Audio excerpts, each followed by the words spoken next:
recently. But imposter syndrome is like feeling like there's no reason why you should be in the position you are, and also kind of it's like a lot of self doubt that like you can't even believe that you're in that position. It's hard to explain, I guess. For me, I'll explain this. I have this podcast. 55 people currently are watching. Why? I have no fucking clue. And I question that all the time. Like, I wasn't even gonna get on here. I don't even know when I get on here, but all of a sudden, my buddy from the gym says, "Hey dude, you gonna get on?" And I said, okay, yeah. I drove home, I took a nap, woke up, and I got on here, right? And so because I don't know why the hell I deserve even to have a platform, right? I just think it's strange, but I also don't. I see a lot of other people with platforms. There's my motivation. I see a lot of other people with platforms, and I don't think they should have a platform, right? I don't think they should be saying what they're saying. And I also know how much they're able to influence people, and they're probably influencing people in a bad light. So I'm like, man, that sucks to have people like that in this world. But it is what it is. People give attention to the loudest speaker in the room. That's just the loudest mouth gets attention all the damn time. That doesn't mean what comes out of that mouth is authentic, is real, is genuine, is good, right? I believe in like fight against good and evil. You know what I'm saying? And fight against good and evil genuinely. There's good people in this world, and there's crappy people in this world. And I always want to make sure that I'm doing my best to be one of those good people. Not perfect, trust me. I try to fight it, and I didn't try to fight it, dude. I just yelled at a dude the other day for some driving stuff. I'm like, yo, I get an attitude sometimes. But my point is, imposter syndrome, I have it all the time, and I think everyone goes through it. And what I've kind of come to terms with is it's a really cool checks and balances for me. When I question it, I feel, I guess, too insecure to put myself out in public and do like these podcasts.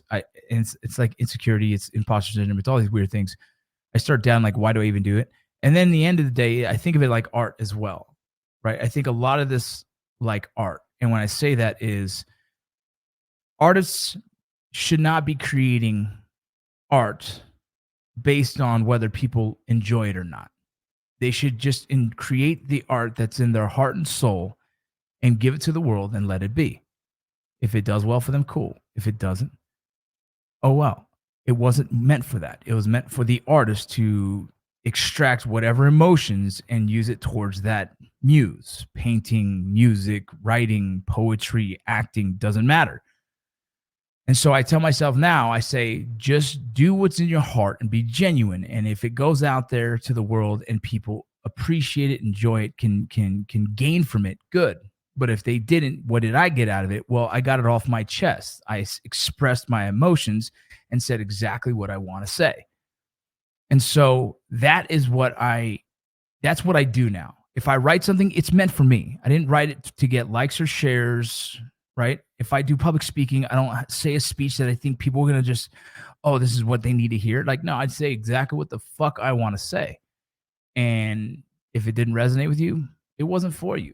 Genuinely wasn't for you. I wrote it for me. A lot of my thinking, I kind of dissect my thinking through writing, through poetry, through music.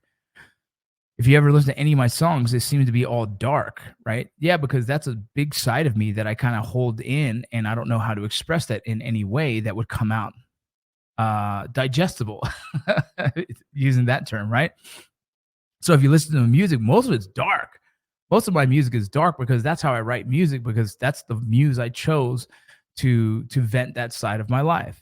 If you listen to my public speaking, I usually touch on topics that are important to my life at this moment, right? Like in that moment, what is the speaking engagement asking for? Just the military influencer speech was all about what I talked about the other day, about we need to change the messaging. The messaging needs to be more positive.